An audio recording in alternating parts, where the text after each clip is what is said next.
What's up, guys? Today's video I'm going to show you how to make a blaster hood strut kit. Super simple. I wish I recorded it, but me and my dad actually mocked up a bunch last night, and I did not do it on video. So we made this one, made another kit for one of my buddies. Everything's there for it minus the struts. I have struts laying on the ground, but super simple to make. All you need is 1 inch by 1/8 by any length aluminum flat bar. You need at least 18 inches to make them. It's not a lot of aluminum. You could buy this flat bar for like $10 at Home Depot or wherever.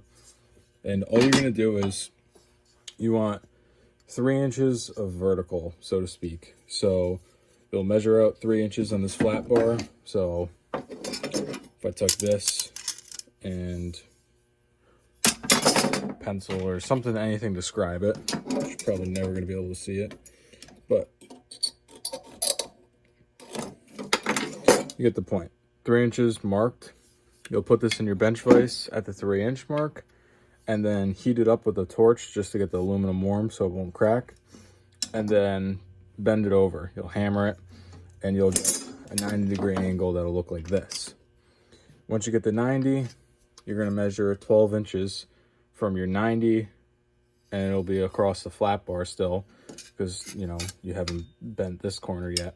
So you'll have 12 inches here, and then you'll mark another 12, or I guess if that's your 3-inch mark where your bend would be, you'd mark 12 inches here, put this now in the bench vise and bend another 90 over, and then once you have your leftover aluminum, you'll just mark your 3-inch mark, and it'll be harder to cut, but with 2 people or a clamp, you'll just clamp this down to a bench, and this would realistically be looking like this, and then you just mark 3 inches and cut it.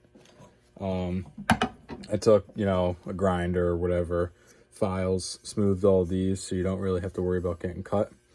And this is your, whatever you call it, steering cable bracket that's on the blaster itself. So with these brackets that we made, we copied a couple of other designs. We've just done them in the past because we don't want to buy one.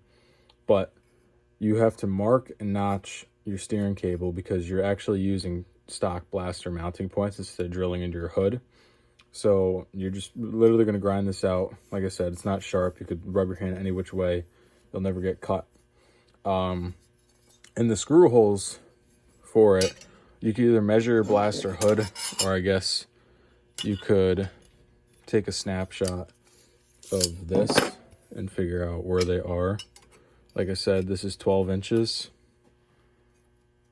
So from starting on this side, I guess, that's the center of that hole. I would say, what is that? Not 3/4. I can't think. Oh my God. But you get it. You know what I mean? 1/2 inch, 3/4. I cannot, for the life of me, think of what's in between those. This one, oh, it's an 1/8. Thank God. So anyways, this is, 7/8 over, or 5 7/8. And then whatever that would be. Again, trying to read it through a camera. But you don't understand what I mean. So there's your center points. Drill them. I used I believe a 5/16 drill. Drilled all those, and then these don't really matter as much. I think we did 2.5 inches up from the bottom.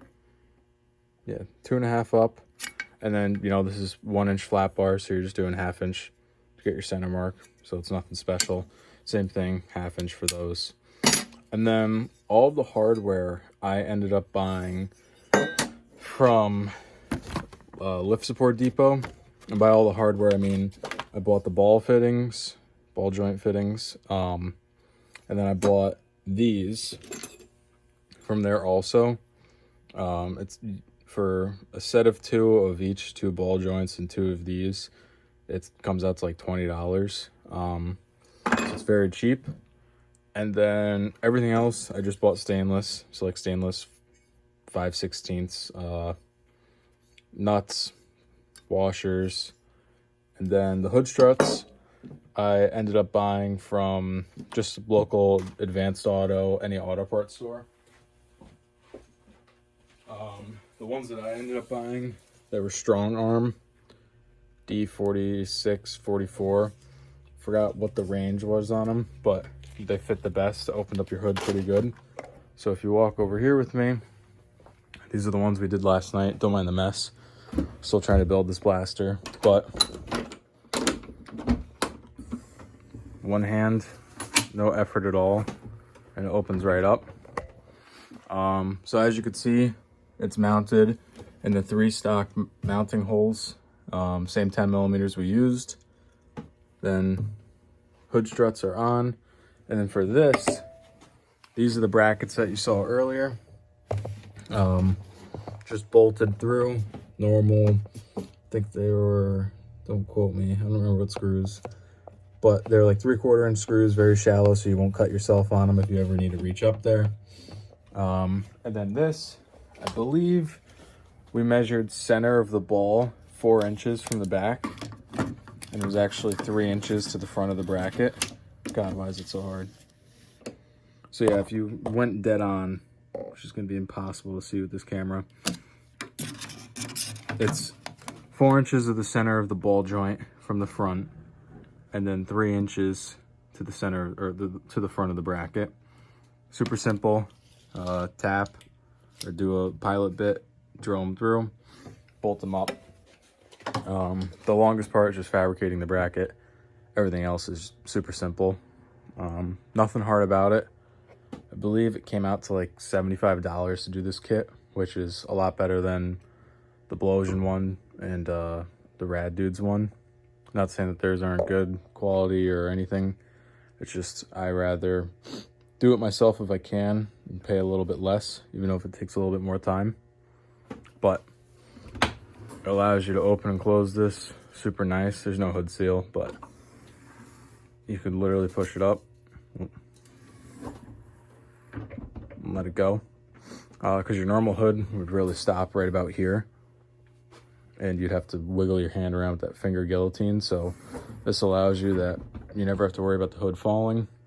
Looks pretty baller, and it's actually very useful. You could get a lot more room and a lot more light in there while you're working. So like I said, super simple, super simple to do.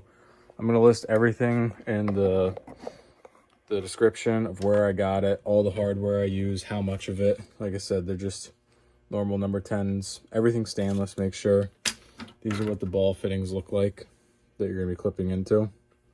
That will go right here. I put washers on both sides and nuts, just normal stuff. Number 10 by 24, 3/4, and then some nylon locking nuts. But really easy to do. A great benefit, in my opinion, if you're always wrenching on your blasters. So highly recommend doing it. And like I said, super simple to do. You do not need, to go out and buy one. If you want to and support them, by all means do it. I'm not knocking any of them for doing it. I just looked at it and realized it's super simple to do, and you can easily do it yourself in a couple hours. So hopefully you guys like this video. Like I said, I'm sorry that I did not record us bending them. I mean, it probably would have been better for you guys to see it and how easy it is, but hopefully all the measurements will really help you out. Like I said, 3 inches up, 12 inches across, another 3 inches, and then this was 2.5 inches up, 1/2 inch to the middle, because it's a 1 inch piece of bar. Same thing on the other side.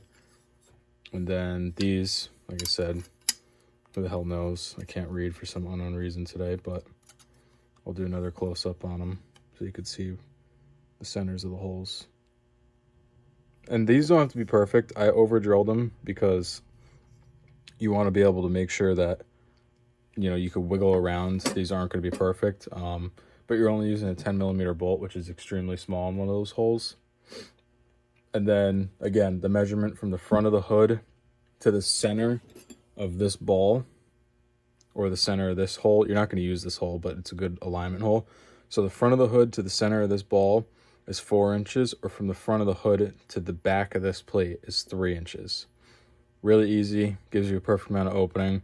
And with the struts that I use, they close perfectly fine. They don't flex your hood, nothing. So hopefully I explained this really well and you guys could benefit from it and go out and make your own hood brackets. Like I said, they're awesome. So feel free to drop a like on this video and share it to anybody else. I'm not trying to really grow my channel. I mean, I'd love for it to grow, but I'm mostly doing this just to help other people out and grow the two-stroke community, because it's kind of a dying breed right now, and I don't want it to die out. I want people to continue to make parts for them and keep these skis on the water. So thanks again, and feel free to subscribe to the channel. See you in the next one.